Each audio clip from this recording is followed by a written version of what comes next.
This channel does not promote any violent, harmful, or illegal activities. All content provided by this channel is meant for an educational purpose only. Top quality और consistent performance के लिए सिर्फ silver pump नाम याद रखना। আর এবার মালদার দিকে নজর রাখা যাক। মালদায় অস্ত্র হাতে মাতব্বরী তৃণমূল নেতা। মালদায় অস্ত্র হাতে তোলাবাজির অভিযোগ। ভাইরাল ভিডিও ঘিরে শোরগোল মালদায়। ঠিক কি রয়েছে সেই ভাইরাল ভিডিওতে? ভিডিও দেখা যাচ্ছে, তবে আরো এক্সপ্লেনেশন দেব, বিস্তারিত জানবো। আমাদের প্রতিনিধি আমাদের সঙ্গে রয়েছেন সুব্রত। দেখো, এটা যে সিসিটিভি ফুটেজ দেখা যাচ্ছে সেখানে সেটা মূলত হচ্ছে কালিয়াচকের 1 নম্বর ব্লকের, এবং যাদেরকে দেখা যাচ্ছে সেটা হচ্ছে সকলেই তৃণমূলের স্থানীয় নেতা এবং তৃণমূলের প্রিয় কর্মী। এবং শুধু তাই নয়, যাকে মূল দেখা যাচ্ছে তার নাম হচ্ছে হবিবুর রহমান, এবং সেই হবিবুর হচ্ছে কালিয়াচক 1 নম্বর ব্লকের যে তৃণমূলের ব্লক সভাপতি শরিউল শেখ, তার সম্পর্কে শ্বশুর। শুধু তাই নয়, সেখানে শ্বশুর, তার শ্যালক সহ আরো আত্মীয় স্বজনরাও কিন্তু রয়েছে। অভিযোগ যে এরা মূলত এলাকায় একেবারে ত্রাস তৈরি করেছে, লোকজন আতঙ্কিত, তাদের কাছ থেকে তোলাবাজি করে, এবং তোলাবাজি না করলে, টাকা না দিলে অস্ত্র। সেই সূত্রে জানতে চাইবো, শরিউল শেখ তৃণমূল নেতা, সে তো এখন অবধি অধরা, তার এই ঘটনার সঙ্গে কি লিঙ্ক? দেখো, শরিউলকে কিন্তু ওখানে দেখা যাচ্ছে না। শরিউল মূলত হচ্ছে ব্লক সভাপতি, এবং যাদেরকে দেখা যাচ্ছে তারা শরিউলের আত্মীয় স্বজন এবং তৃণমূলের সক্রিয় কর্মী এবং স্থানীয় নেতা। তাদেরকে এখনো পর্যন্ত পুলিশ ধরেনি বা গ্রেপ্তার করতে পারেনি। তবে পুলিশ সুপারের কাছে ইতিমধ্যেই অভিযোগ দায়ের করা হয়েছে। এই নিয়ে তৃণমূলের একটা বড় অংশ ইতিমধ্যেই সরব হয়েছে, এবং এই ফুটেজ নিয়ে রাজ্য স্তরেও কিন্তু অভিযোগ জানানো হয়েছে। এখনো পর্যন্ত যেটা জানা যাচ্ছে যে গতকালকেই এই অভিযোগ জানানো হয়েছে যে সেখানে শরিউল এবং তার অনুগামীরা এইরকম ভাবে অস্ত্র হাতে নিয়মিতভাবে তোলাবাজি করে। এর আগেও একাধিকবার শরিউলের বিরুদ্ধে কিন্তু অভিযোগ উঠেছিল। এর আগে যখন জাকির বলে একজন খুনের অভিযুক্ত ছিল, সেই জাকিরের কিন্তু তাকে শেল্টার দেওয়া এবং বোমাবাজি করা ইত্যাদি শরিউলের বিরুদ্ধে অভিযোগ ছিল। বহুবারই কিন্তু এই অভিযোগ উঠেছে, কিন্তু শরিউলকে কিন্তু ব্লক সভাপতি থেকে অপসারণ করা বা তার বিরুদ্ধে কোনো ব্যবস্থা নেওয়া এখনো পর্যন্ত কিন্তু তা দেখা যায়নি। সুব্রত, তুমি আমাদের সঙ্গে থাকো, আরো একবার আমাদের দর্শকদের জন্য সেই ছবিটা থাক, যে ছবিটায় দেখা যাচ্ছে কিভাবে মাতব্বরি চলছে মালদায় অস্ত্র হাতে, তো আবার তারা তৃণমূল নেতা বলে এলাকায় পরিচিত। দেখুন, মালদায় অস্ত্র হাতে তোলাবাজির অভিযোগ এবং ভাইরাল হয়েছে সেই ভিডিও ঘিরে শোরগোল মালদায়। কাঠগড়ায় তৃণমূল ব্লক সভাপতি, সিসিটিভিতে দেখা যাচ্ছে টিএমসি নেতা হবিবুর রহমানকেও। পুলিশ সুপারের কাছে অভিযোগ স্থানীয়দের, এখনো অধরা তৃণমূল নেতা শরিউল শেখ।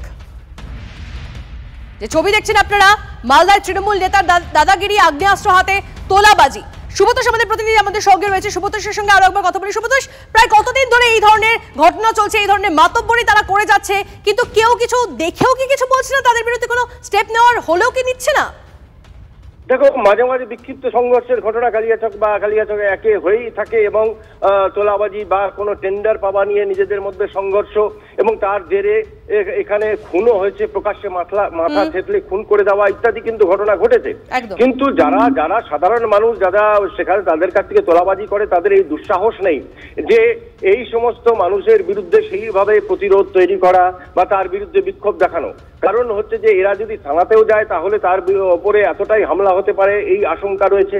কারণ এরা শুধু নেতা নয়, এর আগেও আমরা বলেছি, কারণ এরা শুধু নেতা নয়, এরা একেবারে অ্যান্টি সোশ্যাল বলা যেতে পারে। এবং শুধু তাই নয়, বিস্তর অভিযোগ রয়েছে পুলিশের খাতায় বিভিন্ন জনের বিরুদ্ধে, এবং সেখানে অ্যান্টি সোশ্যাল পরবর্তীতে কোনো পদক্ষেপ তাদের বিরুদ্ধে নেওয়া হয় কিনা আমাদের অবশ্যই নজর থাকবে। এই মুহূর্তে আরো একটা খবর দিয়ে আপনাদের, পাঠানখালীর পঞ্চায়েত অফিসে বসেই সরকারি পোর্টালে কারসাজি। এবার রাজ্যের পঞ্চায়েত দপ্তরকে সতর্ক করে চিঠি লালবাজারের। কথা বলবো এই বিষয়ে, আরো জানবো। আমাদের প্রতিনিধি সুপ্রিয় আমাদের সঙ্গে রয়েছেন। সুপ্রিয়, দেখো, সরকারি পোর্টালের নিয়ন্ত্রণ বিভিন্ন লোকের হাতে চলে যাচ্ছে, এবং যার ফলে দিনের পর দিন এ ধরনের ভুরি ভুয়ো জন্ম শংসাপত্র ইস্যু হয়ে যাচ্ছে, আর যা নিয়ে রীতিমতো উদ্বিগ্ন কলকাতা পুলিশের গোয়েন্দারা। আর সেই জায়গা থেকে কিন্তু যেটা ইতিমধ্যে এই পুলিশ সূত্রে আমরা জানতে পারছি যে লালবাজারের তরফ থেকে এই বিষয়টা নিয়ে সতর্ক করে রাজ্যের পঞ্চায়েত দপ্তরকে ইতিমধ্যে চিঠি দেওয়ার উদ্যোগ নেওয়া হয়েছে। তার কারণ এই যে পাঠানখালী পঞ্চায়েতে বসে যে এখনো পর্যন্ত তদন্ত যেটা উঠে এসছে, প্রায় ৩,৫০০ ভুয়ো জন্ম শংসাপত্র ইস্যু হয়েছে, আগামীতে বা ভবিষ্যতে যাতে এই ধরনের ভুয়ো জন্ম শংসাপত্র ইস্যু না হয়। আর তার জন্যই জন্ম এবং মৃত্যুর সংক্রান্ত যে সরকারি পোর্টাল রয়েছে সেই সমস্ত পোর্টালের সিকিউরিটি সিস্টেম যাতে আরো আপডেট করা যায়। পঞ্চায়েত প্রধানের কাছে যে ওটিপি সে ধরনের মোবাইল নাম্বার যদি বদল করে দেওয়া হয়, তার পরিবর্তেও যাতে পঞ্চায়েত প্রধানের কাছে ওটিপি এসে পৌঁছয় বা সিকিউরিটি সিস্টেমটাকে যাতে আরো জোরালো করা যায়, খুব সহজে যাতে এই ধরনের পোর্টালের নিয়ন্ত্রণ সাধারণ কেউ নিতে না পারে বা চুক্তিভিত্তিক কর্মীকে যাতে নিতে না পারে, ভবিষ্যতে যাতে ভুয়ো জন্ম শংসাপত্র বা এই ধরনের কিছু না হয় পঞ্চায়েত থেকে, সেই কারণেই কিন্তু লালবাজারের তরফ থেকে চিঠি দিয়ে দেওয়ার উদ্যোগ নেওয়া হয়েছে বলেই সূত্র মারফত আমরা জানতে পারছি। ধন্যবাদ সুপ্রিয়। এই গোসাবার পাঠানখালী পঞ্চায়েতের ঘটনায় এনআইএ তদন্তের দাবি রাজ্য বিজেপি সভাপতি, শাসক দলকেও কটাক্ষ সুকান্ত মজুমদারের। এই করেই তো এরা চালিয়েছে না রাজ্যটাকে।